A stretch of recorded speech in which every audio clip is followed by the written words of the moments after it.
Okay, part four. So the next guy I want to talk about was a man who was born into aristocracy in France. Uh, Charles Montesquieu. He had a big long name actually. He was a baron, landowner. Baron Charles de Montesquieu. He was alive from 1689 to 1755. He was a French philosopher and he was a judge. Not just a lawyer, but a judge. He wrote there are three kinds of government: republican, monarchical, a monarch, and despotic. And he goes on to explain these three. The Republican government is one where the people, or part of the people, have sovereign power, bottom up. A monarchical government, one alone governs, but by fixed and established laws. A king that has laws involved. In a way, he's describing a parliamentary kind of government, but and parliament. There was a parliament that he knew about over in England, as opposed to a monarchy that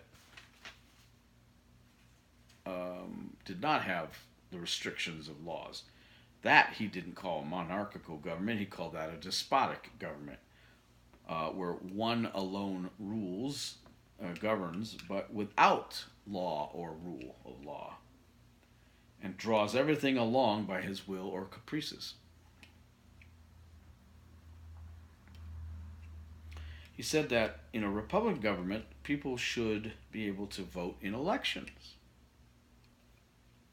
He wrote that when the laws cease to be executed, this is important, the state is already lost, and he warned that anarchy, which can lead to despotism, is a continuing threat to a republic. What good are laws if you don't execute them? Like, immigration laws today, for instance. They're already on the books. He said that a virtue in a republic is a very simple thing. It is the love of the republic. And all men can have it, no matter where they are in society. But it is mostly impossible in a monarchy, and non-existent under despotism. No virtue at all. He warned against the tyranny of concentrated power and the anarchy of radical egalitarianism, that extreme equality, that forced equality that we're talking about. He also warned against pure democracies, where the majority rules no matter what. He warned against the destructive nature of extreme taxation on liberty, meaning the destructive nature on liberty of that is caused by extreme taxation, along with the confiscation of property, also being destructive of liberty. He argued that the poor in a republican government have the freedom to better themselves and their condition, but have no hope in despotic states, meaning there's upward mobility in a republic, not in the tyranny of a tyrannical government. He explained that commerce, industriousness, and laws that inspire them, and the laws that inspire commerce and industriousness require a moderate or republican government, which improves society. Conversely, those who do not work regard themselves as sovereigns over those who do work. How many times do we hear that the people on welfare act, think of themselves as better than the people who are working. And a liberal government, such as we tend to have sometimes nowadays, gives them sovereignty over the people who work by taking their money, taking their private property, their rightfully earned paycheck, and dispersing it for those who do not work, who can work but don't work. That's, in a way, kind of sovereignty over the people who work, isn't it? You got power over us.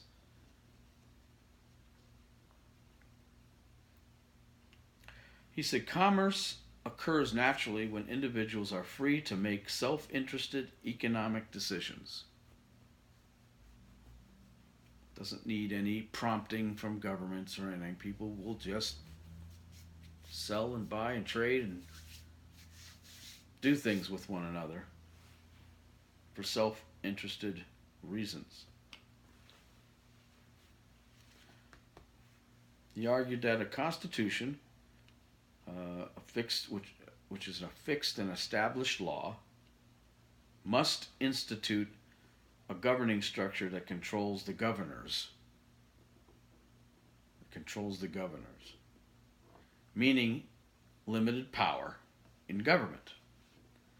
And he proposed 3 powers of government. Now, unlike Locke, now the 3 powers, the 3 divisions of government are actually named just as they are in our Constitution. Montesquieu called them executive, the legislative, and the judicial, and to be separate entities. So he's building upon Locke himself, and he's calling them what we call them. Government should not involve itself in all matters, and it should be limited in power and scope. Again, he's talking about limited government, and a government does not get its hands dirty and stick its fingers in all the pies of every possible thing, both nationally and internationally. He meant that. He warned against the danger of government attempting to transform the civil society, i.e., superseding religion, family, commerce, traditions, customs, mores, etc., through legal coercion. In other words, he didn't believe that government should use the law to alter civil society. It should be left to do what it will do. It's not the role of government to play, to tinker. That's all it does today, folks. It does exactly opposite what Montesquieu recommended here. It tinkers in civil society all day long.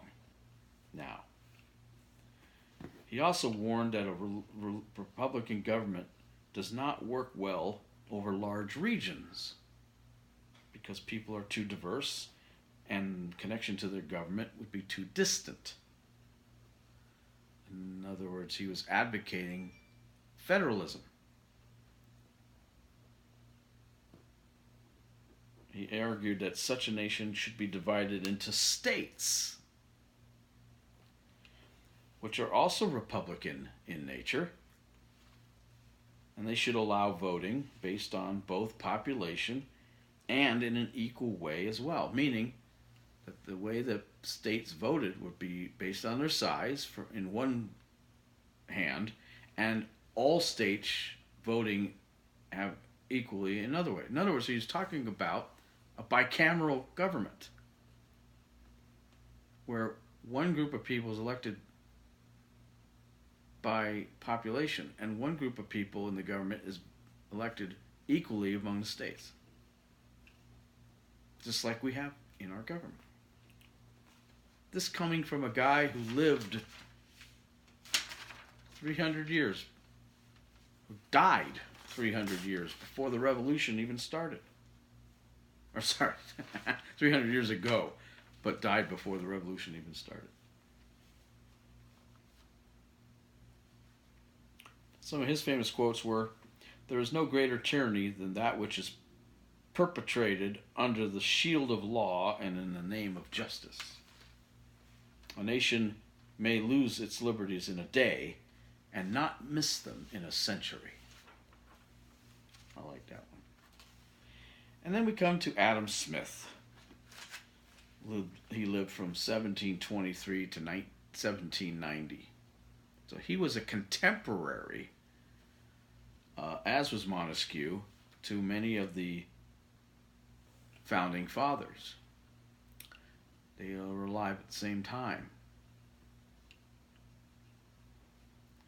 He died right after the Constitution was ratified, in fact. But he was a Scottish economist. He lived in Scotland, not America.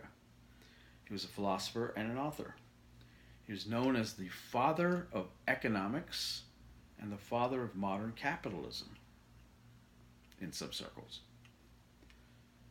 He argued a nation's wealth should not be judged by its store of gold and silver, but by its production and commerce, which is the idea of the total of production and commerce, which is what we call today the GDP, the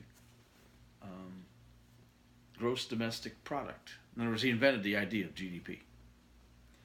And he believed that specialization in the divisions of labor would lead to increases in productivity, which later became known, was enacted later in the Industrial Revolution. In fact, his ideas of economy go all the way to the 1980s. Really could be felt today. People who specialize in a specific job, and a bunch of those different specializations being done at one time, would outproduce people who had to do everything at one time. Said that free market economies, i.e. capitalist ones, are the most productive and beneficial to society. He advocated consumerism and capitalism,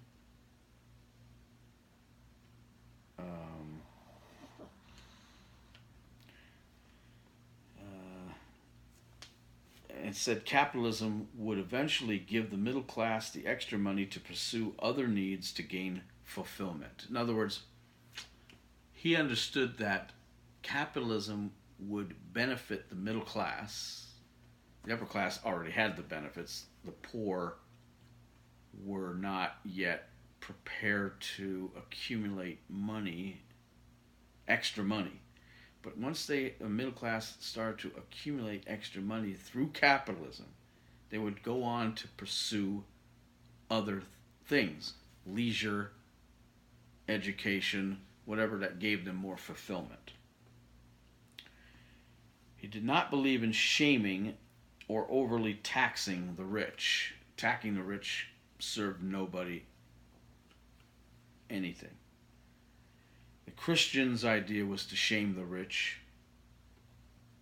The liberals' idea, the liberals of the time, the left-wingers of the time, would overly tax them. But he said these approaches are wrong. He believed the rich do not accumulate wealth because of greed. They accumulate wealth because they want respect and approval.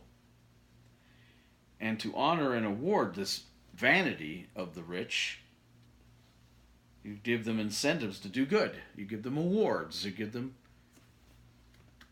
applauses. And they keep doing what's right, which he might have believed would be against their better nature, their normal nature to do right. But if you keep incentivizing them and not shaming them and not taxing them overly, they would continue to give to charity. They would still continue to do the right thing with their money and help society.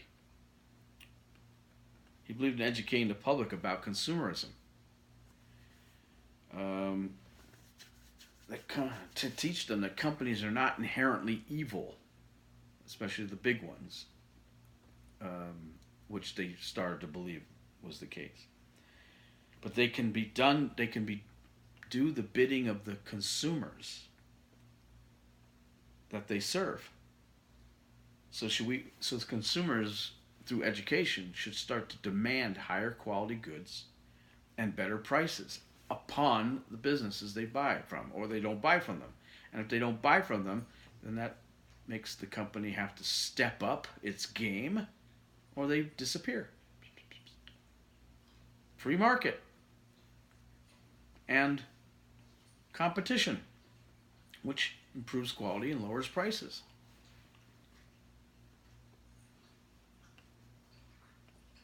He sought to combine profitability and compassion with compassion and civility, meaning that capitalism didn't have to be this mean, harsh, angry thing, that companies didn't have to be these big, nasty, evil things, that there's a way to be compassionate and civil when dealing with these economic issues.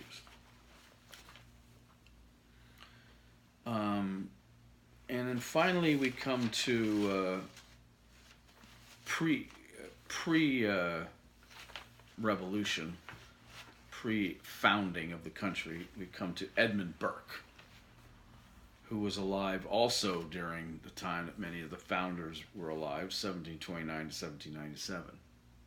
He was an Irish statesman, philosopher, author, orator, and he was a member of Parliament. He's also called the father of modern conservatism. He was a critic of England's treatment of the American colonies. He was outspoken about the unjust way they were dealt with, and how they were dealt with differently than real English people living in England. Didn't like that fact. He believed that to conserve moral and ethical norms, society should reclaim or reform them through revolution, not overturn them, since they already exist. Meaning, he wasn't about throwing the baby out with the bathwater. He said, if you got something in society that's not working too well, that's some tradition, you don't just chuck the tradition out the door. You fix it, you tweak it, you alter it, you improve it. If that has to be through revolution, fine. But you do not just completely discourage it. You do not completely dispose of it. And this is where the argument of that